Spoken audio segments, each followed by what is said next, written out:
할렐루야.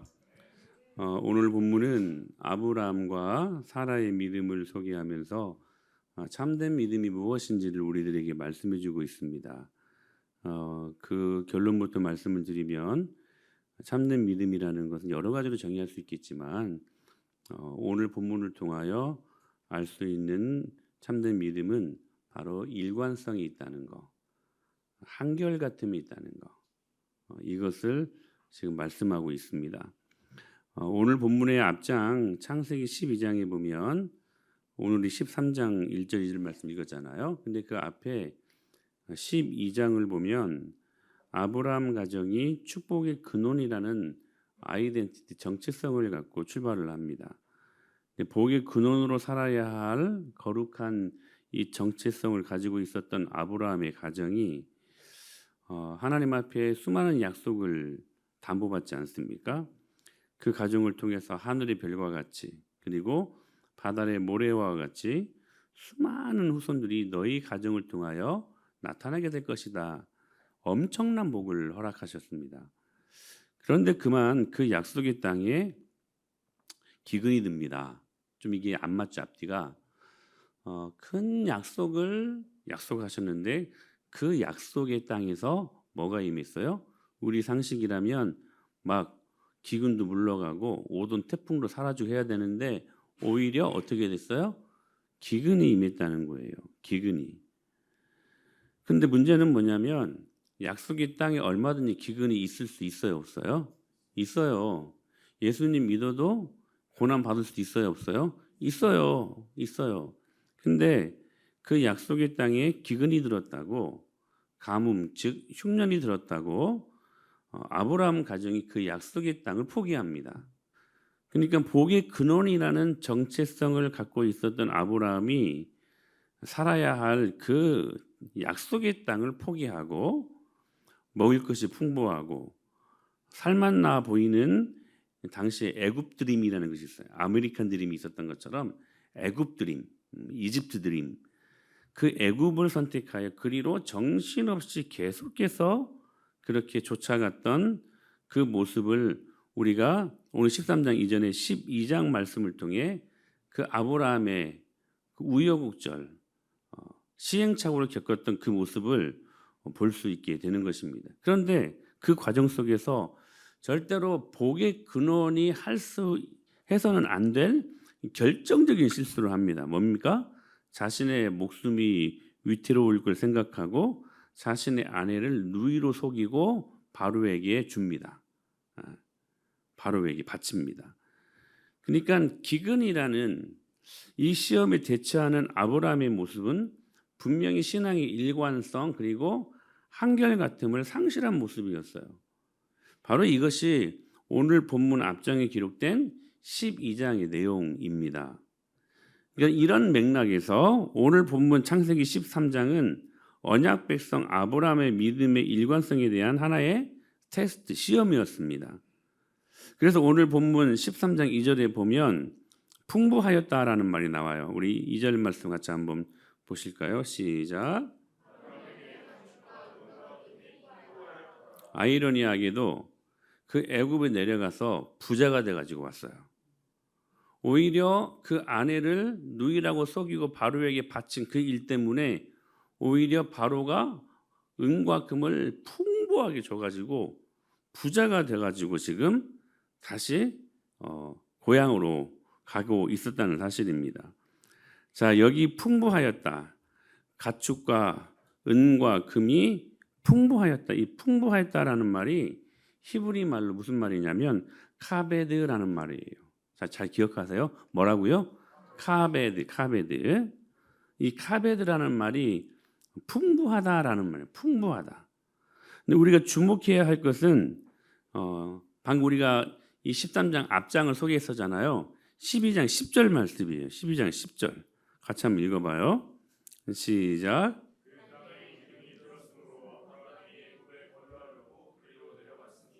이는 그 땅에 기근이 여기 기근이 어떻게 했어요? 심하였다. 이 말도 히브리 말로 똑같은 카베드라는 말을 쓰고 있어요. 그러니까 은과 금이 풍부했다. 기근이 반대로 심했다. 이 심했다, 풍부하다 이 말을 이 히브리 말로 이 말씀을 지금 기록하고 있는 모세가 카베드라는 말로 지금 기록하고 있었다는 거예요. 카베드. 그러니까 이 말이 지금 12장 10절에서도 나오고 그리고 13장 2절에서도 동일하게 같은 단어를 지금 쓰면서 이 말씀을 기록하고 있었다는 거예요. 그러니까 성경 기자가 12장 10절과 13장 2절에서 같은 말을 쓰고 있는 것은 자 12장 10절은 뭐가 심했어요? 기근이 심했죠. 기근이 심했으니까 가난의 때를 이야기하는 거잖아요. 그렇죠? 그 가난 그리고 13장 2절에서는 뭐가 풍부했어요? 은과 금이 풍부했으면 뭐예요? 은과 금이 풍부한데 가난이요? 부자죠. 부자. 그러니까 부자가 됐을 때 가난에 처했을 때 극으로 부자가 됐을 때 그러니까 우리의 모든 시험의 거리들은 가난할 때에도 시험의 거리가 일어날 수도 있고 부자가 돼서도 시험의 거리가 얼마든지 일어날 수 있다는 것을 말씀하고 있어요. 여러분 이 말씀을 잘 들으셔야 돼요. 굉장히 중요한 말씀이에요. 다시 말해 약속의 땅에 온 기근 이것이 아브라함에게 온 큰 시험거리였다고 본다면 창세기 13장 오늘 본문은 또 하나의 시험 곧 그에게 부어진 부요함의 시험이었다는 거예요. 그가 부자가 됐다는 건 역시 마찬가지로 큰 시험거리가 되고 있다는 사실들을 우리에게 가르쳐주고 있다는 것입니다. 우리는 많은 사람들이 생각할 때에 가난한 상황만 시험거리라고 생각을 해요. 가난한 것, 몸이 약해서 질병에 시달리는 것, 그리고 사업에 여러 가지로 추구하는 그런 목표에 도달하지 못해서 실패하는 것을 우리는 시험거리라고 생각을 하거든요. 그러나 성경은 그렇게 말하지 않고 때로는 우리들에게 감당하지 못할 만큼의 빠른 속도로 불어나는 그런 돈, 물질, 그리고 건강 이것도 무서운 시험거리가 될 수 있다라고 가르쳐주고 있다는 것입니다. 사실 여러분 돈이 없어서 짓는 죄도 있지만 돈이 많아서 짓는 죄가 더 많습니다. 그렇죠? 틀림없죠? 돈이 없어서 짓는 죄도 있지만 부인하는 거 아니에요? 그러나 오히려 돈이 많아가지고 짓는 죄가 우리 가운데 훨씬 더 많이 있다는 이거 누구도 부인할 수 없는 사실일 거예요. 오늘 오전 말씀은 그래서 여러분들이 잘 기억하셔야 돼요. 하나님이 때로는 불하는 축복을 주실 때가 있어요. 그때 여러분 조심하셔야 돼요. 어떤 사람들은 위기는 기회라고 하지만 기회가 곧 위기일 때가 또 많아요. 돈과 시간이 너무 많아서 짓는 죄가 우리에게 훨씬 더 많다는 사실이에요. 몸이 건강하기 때문에 짓는 죄가 훨씬 많아요. 그래서 여러분 성경은 뭐라고 말해요? 낙타가 바늘귀에 들어가는 것보다 부자가 천국에 들어가는 것이 더 쉬워요, 어려워요? 어렵다고 말씀하셔요. 왜 그래? 부자는 그러면 다 지옥 가요? 그 말씀이 아니죠.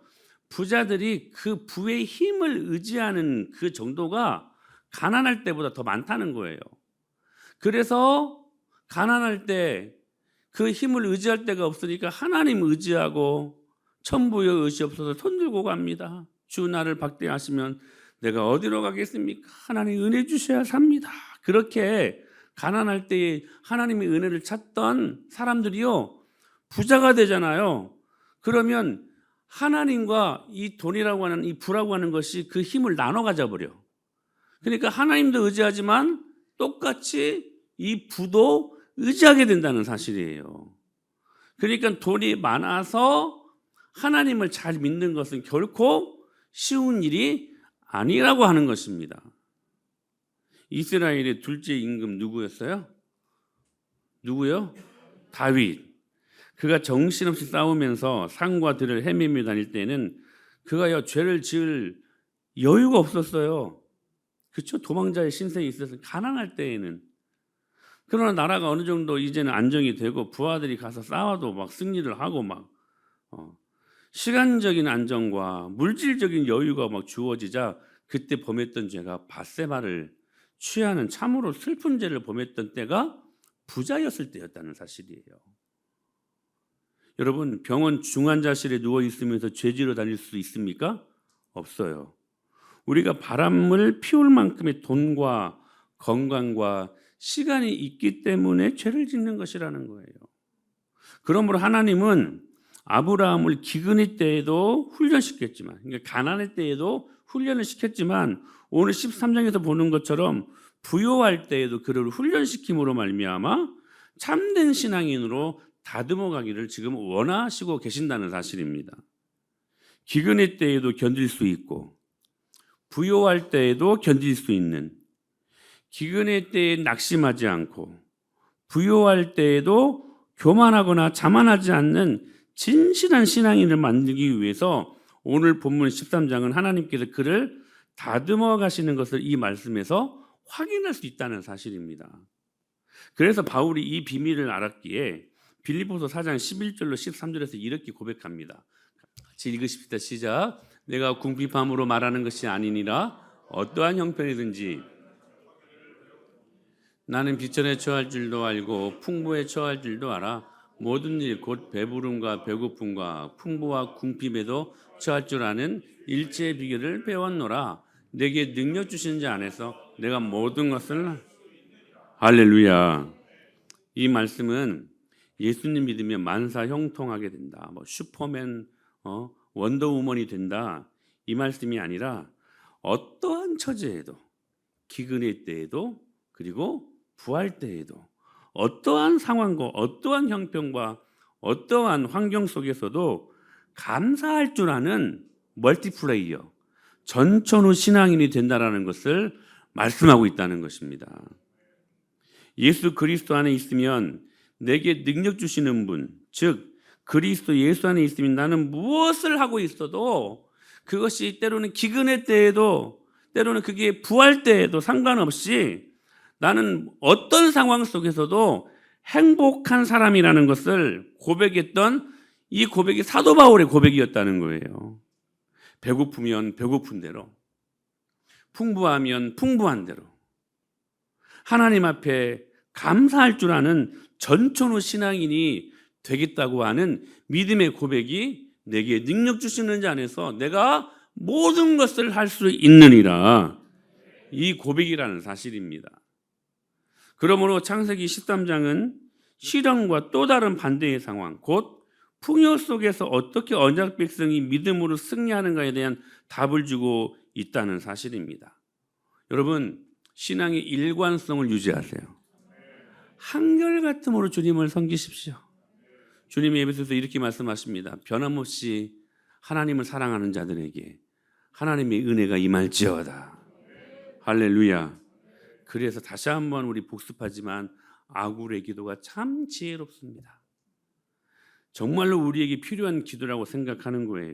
잠언 30장 8절로 9절 시작. 곧 헛된 것과 거짓말을 내게서 멀리하옵시며 나를 가난하게도 마옵시고 부하게도 마옵시고 오직 필요한 양식으로 나를 먹이시옵소서.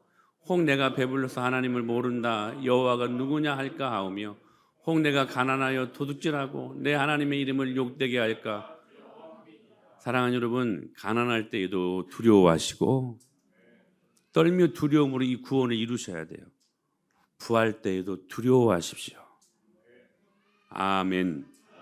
아멘. 그래서 어떠한 상황 속에서도 이 말씀 아니에요? 가난할 때이든 부할 때이든 하나님 말씀 앞에 만족하는 심령이 되게 하여 주시옵소서. 오늘 주신 말씀 이거 아니에요? 내게 능력 주시는 자 안에서 그 어떠한 환경도 상황도 나는 이길 수 있는 힘이 내 안에 있음을 고백합니다. 왜냐하면 예수 그리스도께서 내 안에 계시기 때문입니다. 사랑하는 여러분, 오늘 이 고백이 이번 한 주간을 살아가는 저와 여러분의 고백이 될 수 있게 되길 축복합니다. 부하려고 하지 마십시오. 여러분이 거룩하게 살면 주님이 거룩한 부를 주십니다. 세속적인 부는 여러분 반드시 세속적인데 그 돈이 쓰여지게 되어 있어요. 그러면 세속적인 이 부분들에 대해 이 물질이 쓰여진다고 하는 것은 죄짓는데 이 물질이 쓰여진다는 거잖아요. 그 인생 여러분 결론적으로 형통할 수 있습니까? 아니요. 그러나 소득이 정말 우리가 생각하는 것처럼 그런 부자들처럼 많지는 않지만 여러분 주님이 우리에게 주시는 참된 거룩함으로 말씀을 의지하여 주님이 그 사람들에게 주시는 그 물질은 거룩한 거예요. 거룩한 물질은 거룩하게 쓰여져요. 그러니 틀림이 없지. 사랑하는 여러분, 부하든 가난하든 있는 것에 만족하고 허황된 것에 꿈꾸지 말고 일확천금 얻으려고 꿈꾸지 말고. 그래서 지난주에 주식 같은 거 하지 말라고 했잖아요. 주식은요 사람을요 온통 거기에 그냥 빠지게 만들어 버립니다. 지금 얼마 올랐는가, 얼마 내렸는가 계속 그것만 보게 되어 있어요. 우리의 시선이 하나님에게서 여러분 사실 누가 진짜 어떤 기업에 이 기업은 정말 투자할 만한 가치가 있습니다 하고 여러분 주식합니까? 그래요 안 그래요? 그 기업의 그 미래를 보고 여러분 투자합니까? 그런 거 없잖아요. 돈 벌려고 투자하잖아요. 돈 벌려고. 돈 넣고 돈 먹기식이잖아요 사실. 그러니까 여러분 이건 합법적인 불법이야. 쉽게 말하면 주식이라고 하는 것은. 일확천금 노리지 말고 하나님이 주신 것에 감사하고 감사하고 만족할 줄 알고. 오늘 주님께서 디모데전서를 통해서 말씀 주셨잖아요. 부하려고 하는 자들에게 하나님께는 반드시 올무와 시험과 파멸에 이르게 되는 아픔이 임할 것이다. 여러분 말씀에는요 여러분 확실한 살아계심이 있음을 여러분 믿으십시오. 말씀을 시험하지 마세요. 말씀은 그렇게 돼요. 내가 이렇게 살아도 어찌 그렇게 안 되겠지. 여러분 그러한 좀 이렇게 두리뭉실 막 어영부영 그런 식으로 말씀을 받지 마세요. 말씀은 반드시 여러분 그대로 살아서 역사하는 능력입니다. 여러분들이 기억하셔야 돼요. 주신 것에 감사하고. 하나님이 왜 나를 이렇게 힘들게 할까? 이렇게 물질적으로 힘들게 할까? 여러분 힘들게 할 만큼 여러분들이 하나님을 떠나 있어서 그랬어. 그것이요 그냥 1, 2년 사이에 다 마무리되는 거 아니야. 그동안 여러분 너무나 많이 하나님을 떠나 있었잖아. 그런 하나님은 은혜로운 분이시니 우리가 진실로 회개하고 주님 앞에 나아가면 그 은혜의 시간들을 주님이 단축시켜 주실 것을 믿습니다. 할렐루야. 이 말씀을 기억하고 여러분 멀티플레이어라고 하잖아요. 멀티플레이어. 이 포지션에 갖다 놔도 야구로 보면 1루에 갖다 놔도 3루에 갖다 놔도 저기 센터필드에 갖다 놔도 다 수비수 다 모든 것들 할 수 있는 것처럼 축구를 보면 센터백이 있는 건 아니면 공격수이든 수비수이든 어디 포지션에 갖다 놔도 다 감독의 그 계획하에 있는 모든 전술을 다 소화할 수 있는 것처럼 어떤 상황 속에서도 하나님이 기뻐 받으실 만한 일관성을 갖고 한결같음으로 하나님을 사랑하는 자, 할렐루야, 주님을 절대적으로 신뢰하는 자, 그 믿음의 삶을 살아갈 때에 주님께서 오늘 저와 여러분들을 행복하게 하나님의 사람으로 살게 하실 것을 믿습니다. 절대로 욕심 부리지 마세요. 할렐루야.